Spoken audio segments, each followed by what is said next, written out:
Welcome to Fun and Games Side Quests. Every episode is a different host sharing a video game they love and why they love it.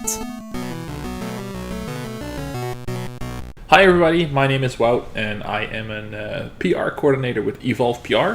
That means I get to work on a lot of cool games, but my favorite game personally is unfortunately not a title I get to work with, but it is Dragon's Dogma, and to be more specific, Dragon's Dogma Dark Arisen.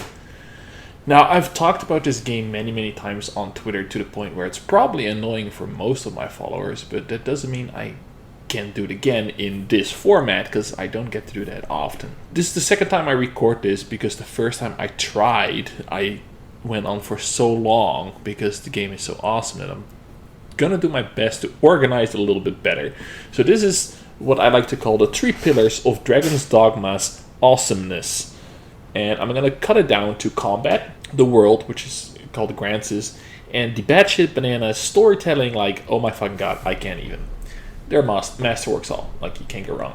So, the combat in this game is, to me, so unique, and not in a way that other games have ever done it that way. Like, a lot of games have like multiple classes that you can pick, and you can pick like the wizard or the fighter or the rogue.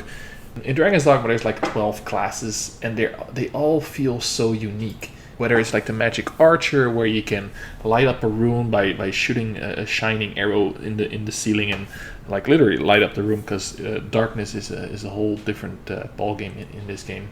Or a sorcerer, where you can literally bring down a comet from the sky and just obliterate bunny or whatever you're fighting, doesn't matter, indoors or outdoors. Or two-handed combat, big board and shield, assassin with some amazing combos and parries and all that kind of stuff. They all managed to put it into this one game. So whatever your playstyle is, Dragon's Dogma will have a character that you can build from scratch for yourself that will work for you, which is awesome. So in total there's like 3 classes with 9 jobs, 42 like core skills. You can get putting the character in like 75 buffs and like almost 170 skills that you can pick and use in this game. Like, that shit is just unmatched. And all of this takes place to what I like to call like the second pillar, which is the world of Dragon's Dogma. So Grances is not a huge world. I wouldn't say it's open world. It's more like several maps interconnected. There's no loading in between whatsoever, except for a couple of dungeons. But everything has a purpose in this game. And what I like so much about this world is, if I'm in my starter village, I can see the main city in the background. Like, the drawing distance in this game is just amazing. And when you get further close to the big city, you can see other landmarks in the distance, and you can all go there. And it gives you the sense of actually having a place in the world. And instead of what some games do, where they expand the world too much, that they have to fill it with copy-paste filler, like the same rock, the same tree, a copy-paste village somewhere, it makes it feel bigger, but it feels empty in a way. With Dragon's Dogma, like, every sight worth seeing in this world is there because it has a story or it has a place, and it's unique.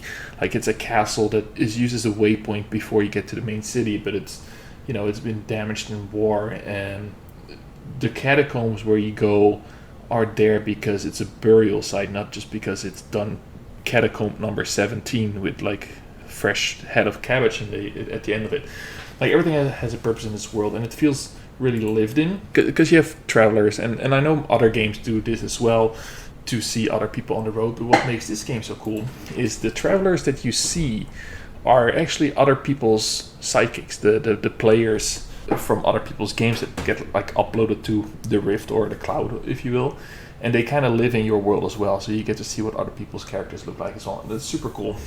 So in Grances there's like 700 dungeons, and 350 of those are rock-based, and then there's 350 that are ice-based, and there's like a whole 2 enemy types in those. Oh no, wait, that's Skyrim. Oh yeah, no, I'm thinking Skyrim. No, so in Grants there's like 3 divisions of the world. There's 15 regions and like 28 locations of point of interest. And like I said, like 28 might not sound like a lot, but everything is there for a reason, and it fits in the world, and it lives there. And then in the expansion Dark Arisen, they actually added a whole new island, which is slightly more procedural generated, but it's just super cool. And like I said, like about the characters living in this world, there's a couple of main characters in there. And I think what I like so much about this game is how compact the world is. Like, you don't have to interact with thousands of lookalike characters. Like, every character is extremely unique in this game, and you start to have like a bond with the players you spend the most time with. And if you play this for the first time, you'll be surprised, because you might not understand that talking to a certain merchant several times and doing quests for them raises your bond level with these people, and at the end you'll see why that is important. I'm not going to give it away if you haven't played it before, but it's pretty funny. So everything has purpose. It feels lived in. The characters are great, and once you get to know the area a little bit, like, you just feel like at home. And also Mercedes is the best girl, just so you know. And the story the story of Dragon's Dogma and your story, it's interesting. Like, the first time I played it, it felt a little weird, to be honest. It's a big dragon that literally rips the heart out of your chest in the beginning, and then you learn more about it, and you can just play the game and like listen to the dialogue and kind of understand. Okay, it's the dragon, he's a bad guy. I'm gonna go kill the dragon and then beat the game. But if you really dig into it, like more like Dark Souls style, where you read the lore and you take the time to listen to the characters, because there's a lot you can miss. Like, there's a lot you can miss in this game, because the world doesn't wait for you, it just moves on. So if you skip certain events, then you'll just miss out on what the story is. But if you finish this game like 18 times, like I did, you'll get a very deep understanding of what the game is actually trying to tell you. And once you understand that, and especially like the end game stories that are being told, like, it has a lot of layers and it has a lot of depth, and that just makes this game so cool. I will be the first to admit, though, that the game doesn't really sell itself really well, especially not in the first hour or so, and that's, I think, why it didn't do super well in the beginning.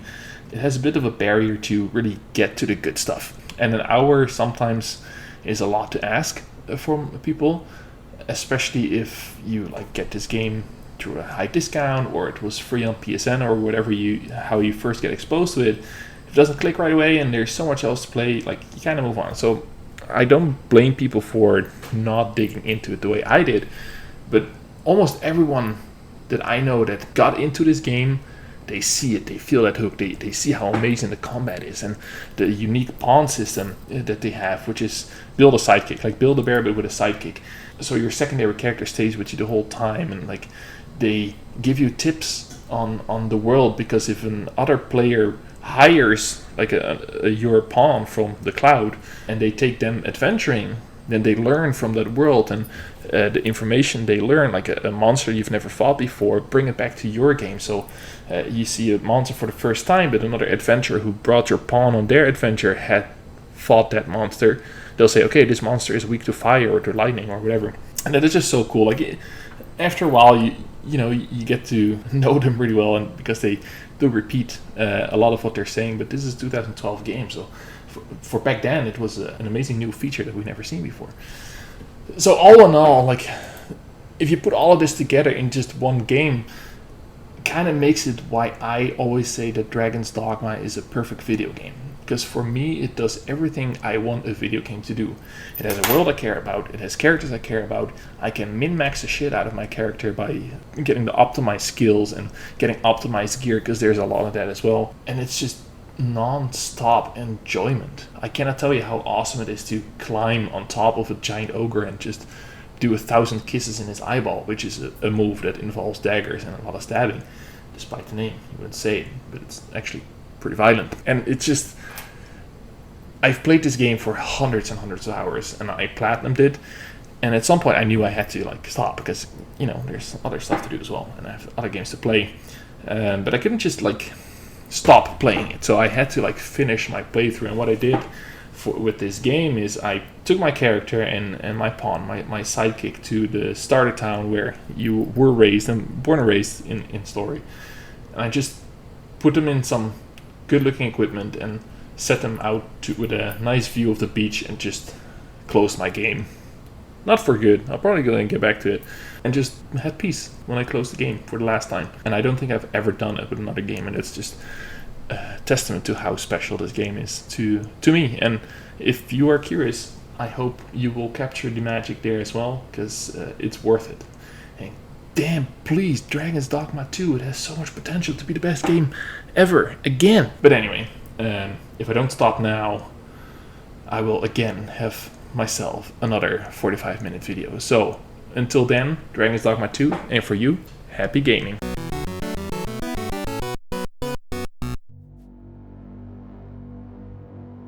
We've made difficult decisions. And there are still more ahead of us. 2 people aren't enough to save the galaxy. We need the toughest, Smartest. deadliest allies. We need you. We need you to join us. And listen to Reignite. A certain point of view podcast about storytelling Love. and Mass Effect. Join us every other Thursday as we fight for the fate of an entire galaxy. You can find us everywhere you get your podcasts. Or at certainpov.com/reignite. We're counting on you. We should go. CPOV. CertainPOV.com.